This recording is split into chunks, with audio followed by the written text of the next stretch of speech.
Hi everyone, welcome back to our channel. இன்னைக்கு நம்ம சேனல்ல ஒரு சஹூர் vlog தான் பார்க்க போறோம். இந்த சஹூருக்கு ஒரு 1 டேல நான் என்னென்ன டிஷ் பண்ணிருக்கேன் அப்படினு சொல்லிட்டு தான் ஒரு வீடியோவா எடுத்து அப்லோட் பண்ணிருக்கேன். ஹோப்பியும் இந்த வீடியோ எல்லாருக்கும் பிடிக்கும்னு நினைக்கிறேன். இந்த டிஷஸ் ரொம்ப சூப்பரா இருந்துச்சு. சோ வீடியோ ஸ்கிப் பண்ணாம ஃபுல்லா பாருங்க.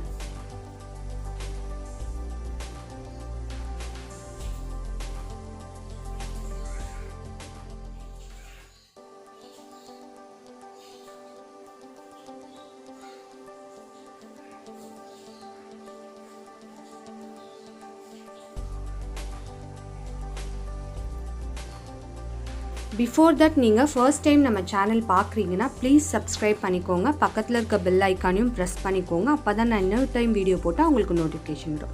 இப்போ ப்ராசஸ் பார்த்துடலாம். ஃபஸ்ட்டு நான் செய்கிறது வந்து கேரளா ஸ்டைல் மண்சட்டி பிரியாணி. இது வந்து இந்த ஊரில் வந்து ரொம்பவே ட்ரெடிஷ்னலாக செய்கிற ஒரு டிஷ்ஷு. இது ப்ராசஸ் பார்த்துடலாம். இப்போ வந்து ஒரு மண்சட்டி எடுத்துக்கோங்க. மண்சட்டி வந்து கொஞ்சம் ஹீட் ஆனதுக்கப்புறம் தேவையான அளவு ஆயில் போட்டுக்கோங்க.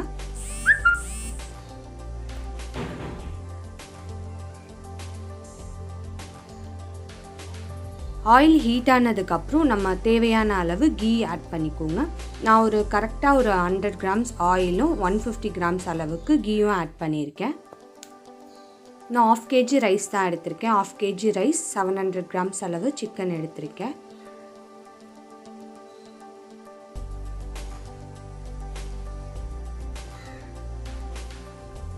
இப்போ நம்ம ரெண்டுமே கொஞ்சம் ஹீட் ஆனதுக்கப்புறம் பட்டை, கிராம்பு, ஏலக்காய் போட்டு தாளிச்சுக்கோங்க. 3 பட்டை, 2 கிராம்பு, 2 ஏலக்காய் போட்டு நான் தாளிச்சுக்கிறேன். பட்டை கிராம்பு பொரிஞ்சதுக்கப்புறம் ஒரு 4 பச்சை மிளகாய் வந்து நேர்வாக்கில் கீறி எடுத்திருக்கேன். அதையும் ஆட் பண்ணிக்கிறேன்.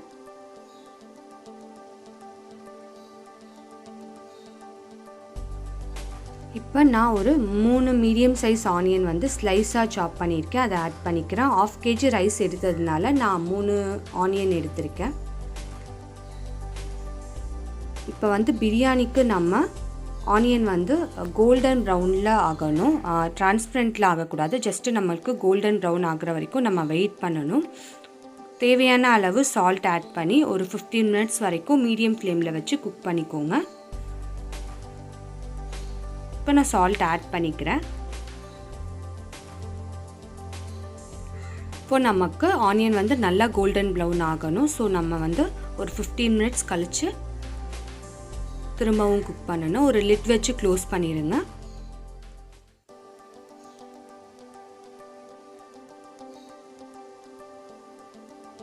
இப்போ ஒரு 15 மினிட்ஸ் கழிச்சு ஓப்பன் பண்ணுறேன். நமக்கு ஆனியன் வந்து நல்லாவே குக் ஆகிடுச்சு. இந்த கன்சிஸ்டன்ட்டில் இருக்கணும் ஆனியன் நமக்கு. இப்போ இந்த ஸ்டேஜில் வந்து நான் ஒரு 3 டேபிள் ஸ்பூன் அளவு ஜிஞ்சர் கார்லிக் பேஸ்ட்டு போட்டுக்கிறேன்.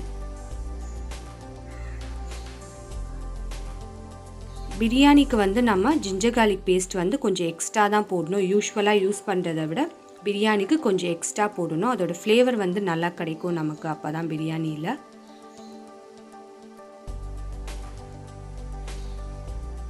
இப்போ அது ரா ஸ்மெல் போகிற வரைக்கும் நல்லா குக் பண்ணிடணும். இப்போ அடுத்தது வந்து நான் ஒரு 2 தக்காளி வந்து கட் பண்ணி வச்சுருக்கேன். அதை ஆட் பண்ணிக்கிறேன். தக்காளி வந்து கொஞ்சம் நல்லா பழமாக இருக்க தக்காளியாக பார்த்து எடுத்துக்கோங்க. அப்புறம் ஒரு கப் அளவு புதினா எடுத்திருக்கேன். ஒரு 1/2 கப் அளவு கொரியாண்டர் லீவ்ஸ் எடுத்திருக்கேன். நம்ம யூஸ்வலாக கொரியாண்டர் லீவ்ஸ் வந்து கம்மியாகவும் புதினா வந்து கொஞ்சம் அதிகமாகவும் எடுத்துக்கணும், பாதி பாதி எடுத்துக்கணும். இப்போ இது எல்லாமே சேர்த்து நல்லா சாட்டே பண்ணி விட்டுக்கோங்க. இப்போ இதை ஆட் பண்ணி ஒரு 2 நிமிஷம் கழித்து நான் வந்து சிக்கன் ஆட் பண்ணிக்கிறேன். சிக்கன் வந்து 700 கிராம்ஸ் அளவு எடுத்திருக்கேன். எலும்பு இருக்க சிக்கன் தான் இது. நல்லா வாஷ் பண்ணிவிட்டு மஞ்சள் தூளில் மேரினேட் பண்ணி வச்சுருந்தேன், அதை ஆட் பண்ணிக்கிறேன்.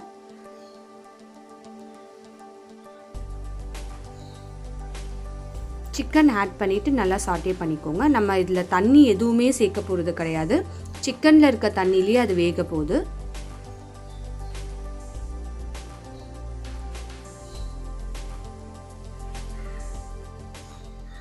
இப்போ இதை நம்ம ஒரு நல்லா மேஷ் பண்ணி விட்டுட்டு ஒரு லிட் வச்சு க்ளோஸ் பண்ணிடலாம்.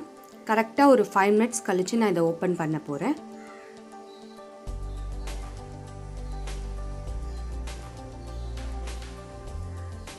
கரெக்டாக ஒரு 5 மினிட்ஸ் கழித்து நான் அதை ஓப்பன் பண்ணுறேன். பாருங்கள், சிக்கன் நல்லா தண்ணி விட்டுருக்கு. நம்ம வாட்டர் எதுவுமே யூஸ் பண்ணல, அந்த தண்ணியிலேயே தான் சிக்கன் வெந்திருக்கு. ஒரு 50% வரைக்கும் நல்லா குக் ஆகிடுச்சு சிக்கன் நமக்கு. இப்போ இந்த டைமில் நம்ம மிளகாத்தூள் ஆட் பண்ணிக்கலாம். இது வந்து தனி மிளகாத்தூள். 1 tablespoon 1 tablespoon add பண்ணிக்கோங்க. இப்போ ஒரு 1/2 டேபிள் ஸ்பூன் அளவு நான் டர்மரிக் பவுடர் போட்டிருக்கேன்.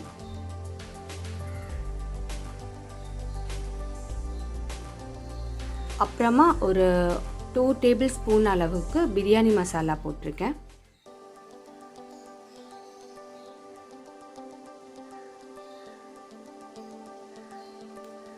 இது எல்லாமே சேர்த்து நல்லா சாட்டே பண்ணிக்கோங்க.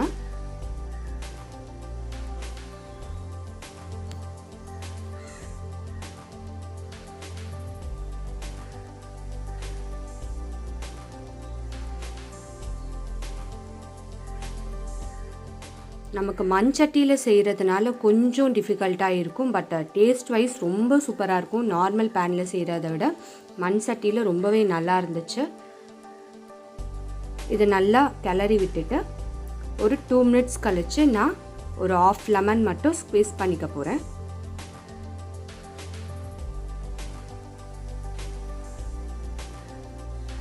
இப்போ இந்த டைமில் ஒரு 1/2 லெமன் மட்டும் பிழிஞ்சிக்கோங்க, அதோட ஜூஸ் மட்டும்.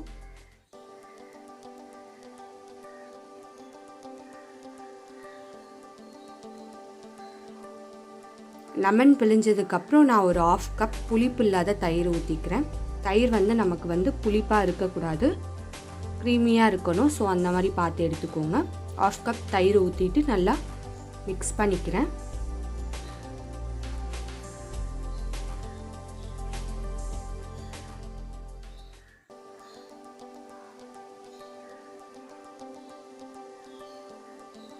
இப்போ இந்த டைமில் நான் ஒரு 1 டேபிள் ஸ்பூன் அளவுக்கு காஷ்மீரி சில்லி ஆட் பண்ணிக்க போகிறேன். ஜஸ்ட்டு கலருக்காக அதை ஆட் பண்ணிக்கிறேன்.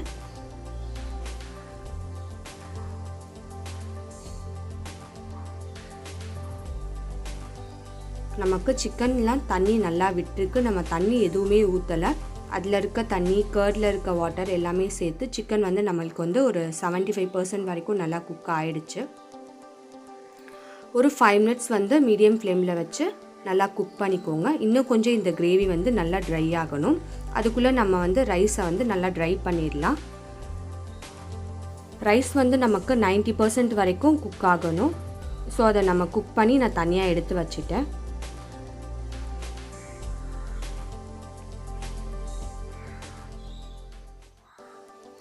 இப்போ வந்து இந்த டைமில் வந்து நான் கொஞ்சமாக கிரேவியும் சிக்கனையும் மட்டும் தனியாக எடுத்துக்கிறேன். ஜஸ்ட்டு நம்ம ரைஸ் ஆட் பண்ணிவிட்டு அது மேலே வைக்கணும். நம்ம கேரளா ஸ்டைலில் பண்ணுறதுனால இந்த ஊரில் இப்படி தான் செய்கிறாங்க. ஸோ நம்ம கொஞ்சம் கிரேவியும் சிக்கனும் மட்டும் ஒரு தனியாக ஒரு பிளேட்டில் எடுத்து வச்சுக்கலாம். கொஞ்சமாக எடுத்துக்கோங்க, ஒரு 4-5 பீஸ் மட்டும் எடுத்து வச்சுக்கோங்க கிரேவியோடு சேர்த்து. ஸ்டவ் வந்து நமக்கு லோ ஃப்ளேமில் தான் இருக்கணும் இந்த டைமில். இப்போ நமக்கு கிரேவி கொஞ்சமாக வத்திடுச்சு. இப்போ இந்த டைமில் நான் ஒரு 1/2 kg ரைஸ் வடித்து வச்சுருந்தேன்ல, அதை ஆட் பண்ணிக்கிறேன். ரைஸ் வந்து நமக்கு 90% வரைக்கும் குக் ஆனால் போதும்.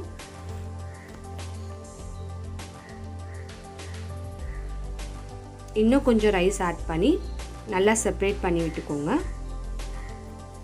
ரைஸ் வந்து கொஞ்சம் கொஞ்சமாக ஆட் பண்ணி நல்லா இந்த மாதிரி ஈவன் பண்ணிக்கோங்க. இப்போ இந்த டைமில் நம்ம எடுத்து வச்சுருந்தோம்ல கிரேவி, அதையும் ஆட் பண்ணிக்கலாம். அது மேலே போட்டுக்கலாம்.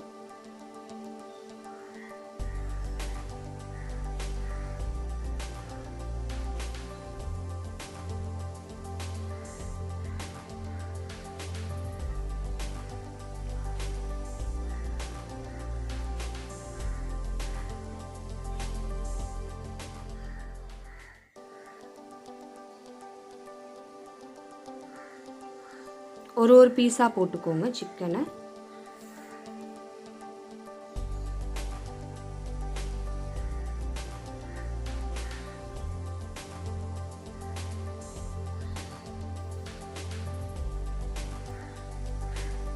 அவ்வளோதான், நம்ம போட்டாச்சு. இப்போ சும்மா மேலப்பா கிளறி மட்டும் விடுங்க. நமக்கு வந்து ரைஸ் ஒயிட் கலராகவும் இருக்கணும், அந்த கிரேவி அப்ளை பண்ண மாதிரியும் இருக்கணும். ஜஸ்ட்டு மேலே இப்படி லேசாக அப்படி பண்ணி விட்டுக்கோங்க. ரைஸ் வந்து நமக்கு உடையக்கூடாது, பார்த்து பண்ணிக்கோங்க.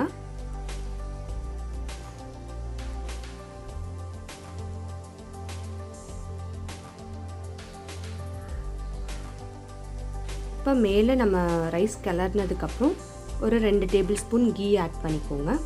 அந்த ஹீட்லேயே அந்த கீ வந்து மெல்ட் ஆகிடும். நம்ம கிளறணும்லாம் கிடையாது, கொஞ்ச நேரம் கழித்து நம்ம கிளறி விட்டுக்கலாம். இப்போ கிளற வேணாம். நான் கார்னிஷிங்காக கொஞ்சமாக கொரியாண்டர் லீவ்ஸ் ஆட் பண்ணிக்கிறேன். அவ்வளோதான், நம்ம கேரளா ஸ்டைல் மண்சட்டி பிரியாணி வந்து சூப்பராக ரெடி ஆகிடுச்சு.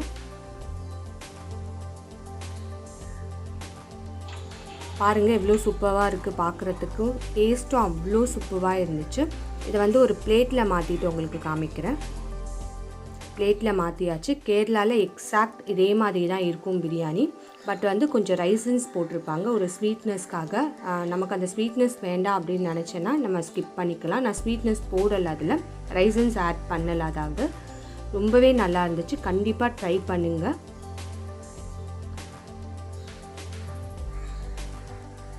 நம்ம சாப்பிட்ற யூஷுவல் பிரியாணியை விட இது ரொம்பவே நல்லா இருந்துச்சு. கண்டிப்பாக எல்லாத்தையும் ட்ரை பண்ணி பாருங்கள். நான் இது கூடவே சிக்கன் கிரேவியும் பண்ணியிருந்தேன். அந்த வீடியோவும் நான் அப்லோட் பண்ணுறேன் one day. Chicken 65 chicken gravy பண்ணியிருந்தேன்.